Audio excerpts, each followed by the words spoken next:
नमस्कार, मी डॉक्टर रोहन दे. मी आज तुम्हाला फिजिओथेरपी आणि वेगवेगळ्या विविध आजारांवरती फिजिओथेरपीचे काय महत्त्व आहे हे सांगण्याचा प्रयत्न करतो. फर्स्ट ऑफ ऑल असं समजूया कोणाला कमरेचा त्रास आहे आणि कमरेचा त्रास का आहे तर एक प्रकारचं नेहमी काम करतात मोस्ट प्रोबेबली लेडीजमध्ये, तर हाऊस होल्ड एक्सरसाइज काही काम करत असतील तर त्याच्यामध्ये त्यांना जे कमरेचा त्रास होतो तर फिजिओथेरपी काय करू शकते त्याच्यासाठी. तर फिजिओथेरपीमध्ये काय असलेल्या स्ट्रेचिंग एक्सरसाइज, स्ट्रेंथनिंग एक्सरसाइज आणि काही मॉडॅलिटीज असं करून आपण पेशंटला त्या त्रासापासून दूर करू शकतो.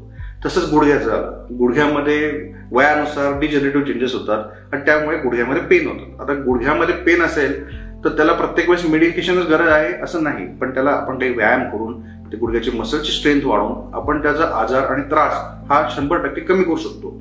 प्रत्येक गुडघ्याचं बघितलेलं गुडघ्याच्या डिजनरेटिव्ह चेंजेसमध्ये 4 स्टेज असतात, ग्रेड 1, 2, 3 and 4.